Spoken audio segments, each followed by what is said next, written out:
What's up, guys? So there are a lot of fans, and I mean a lot of fans, that are not happy with Demon Slayer, especially Season 3.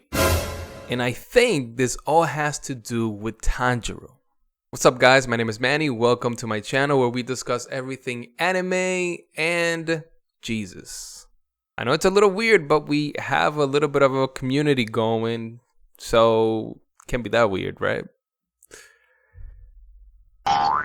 Yeah. So the biggest complaint the fans are having with Demon Slayer is the essential storytelling, and I think that a lot of this has to do with Tanjiro, because Tanjiro, I know that he is the main character, but he's become more than a main character. He's become the main character, if you will, where nothing happens unless Tanjiro is involved.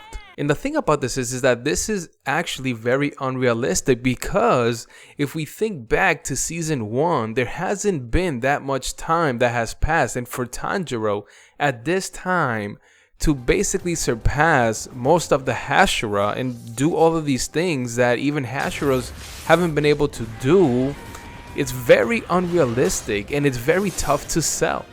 I mean, you really mean to tell me that the only Demon Slayer that can kill top ranked demons at this point is Tanjiro? Why? Because he's the chosen one? And I think that that's really what it boils down to, is that Tanjiro as a character has become more and more unrealistic to the audience. A perfect example of this is that this dude in the last season had his leg completely busted. I mean, look at that. And with that leg, he's not only able to run, but he's actually able to use thunder breathing. And the funny thing about this is that he just recalls some conversation that he had with Zenitsu about it, and all of a sudden he's able to use thunder breathing, something that he probably had to practice quite a bit to be able to do. And the thing is that you mean to tell me that no one else in the Demon Slayer Corp thought about pumping blood into their legs so they can move faster? Like, you know, it's stuff like that that just doesn't make any sense. And look, don't get me wrong, I have no problem with Tanjiro being the Jesus, if you will, of Demon Slayer, but at the same time, you have to be strategic in how you do this. Because if you don't, you become a very boring formula. People start being able to predict what's going to happen in the story, right?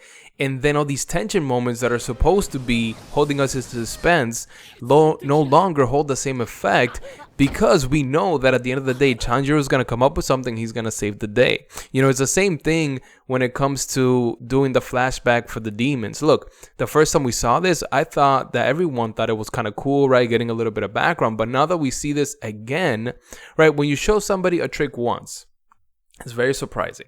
But when you show it again, now they start thinking about it more and they start realizing how you're performing the trick. And in that same way, when it comes to these flashbacks that they're doing with demons, for example, you start to think, why is it important for me to know the background of this demon when in reality, when it comes to the actual application, it doesn't have any bearing, right? The demon is about to die. We get a flashback, and then that's the end of it. It has no real impact in the actual story. Now, if you were to say that we're getting glimpses of what this demon used to do or how they were, and that impacts the way that they interact with the main character, and in response, the main character also responds in a different way, then now you have a tool in your story that's actually helping the story progress. So let me know in the comments, do you guys think that Tanjiro is becoming too much of a main character here? Am I off base? What am I missing? What am I not seeing?